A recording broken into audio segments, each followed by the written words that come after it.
ప్రపంచంలో ఎన్నో దేవుళ్ళు ఉన్నారు. కాని కోపానికి రూపంగా, యుద్ధానికి ప్రతీకగా శివుడి ఆగ్రహం నుంచి పుట్టిన దేవుడు ఒక్కరే. ఆయన వీరభద్రుడు. Hello friends, welcome to SMK channel.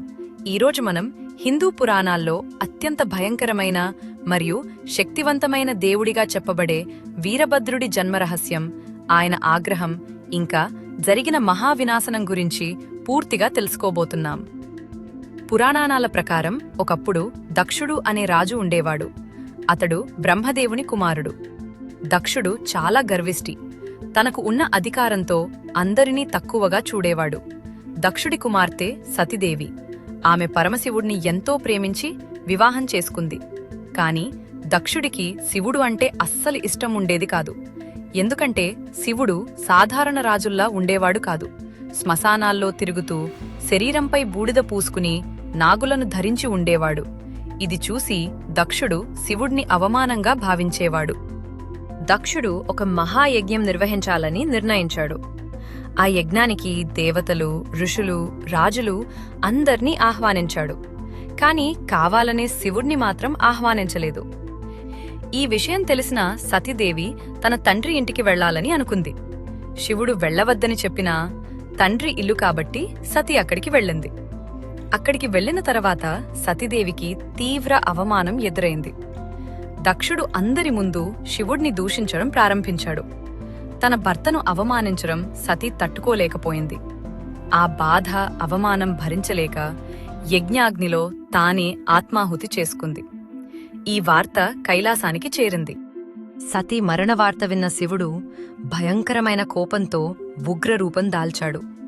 ఆయన ఆగ్రహంతో మొత్తం ప్రపంచమే కంపించిందని పురాణాలు చెబుతున్నాయి. శివుడు తన జటలోని ఒక వెంట్రుకను పీకి నేలపై విసిరాడు. ఆ అగ్నిజ్వాలల నుంచి ఒక భయంకరమైన యోధుడు జన్మించాడు. అతడే వీరభద్రుడు. వీరభద్రుడు సాధారణ దేవుడు కాదు. ఆయన కళ్లలో అగ్ని, చేతుల్లో భయంకరమైన ఆయుధాలు, శరీరం మొత్తం అద్భుతమైన శక్తితో నిండిపోయి ఉండేది. శివుడు వీరభద్రుడికి ఒకే ఒక్క ఆజ్ఞ ఇచ్చాడు: దక్షుడి యజ్ఞాన్ని నాశనం చెయ్యి. అంతే.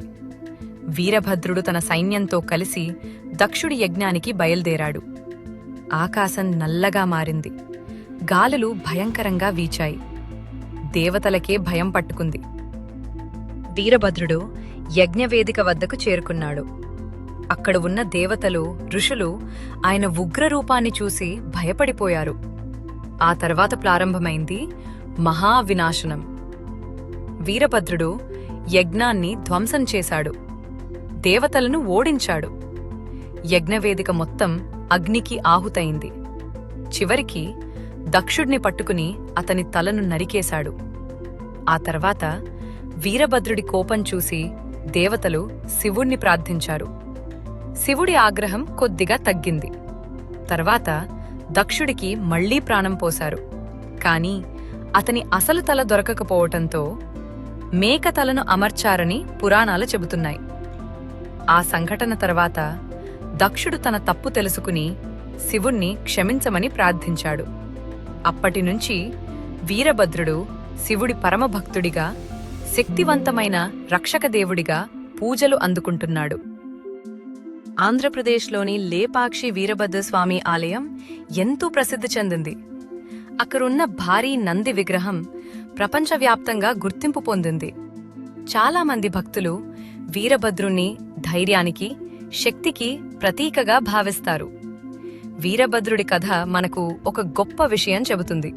అది ఏమిటంటే, అహంకారం చివరికి వినాశనానికే దారితీస్తుంది. ప్రేమను, భక్తిని అవమానిస్తే దాని ఫలితం చాలా భయంకరంగా ఉంటుంది. ఇదే వీరభద్రుడి జన్మరహస్యం. ఈ వీడియో మీకు నచ్చితే తప్పకుండా లైక్ చేయండి. ఇలాంటి పురాణ రహస్యాలు మరియు దేవుళ్ల కథల కోసం ఎస్ఎంకే క్రియేటివిటీ ఛానల్ను సబ్స్క్రైబ్ చేయండి. ధన్యవాదాలు.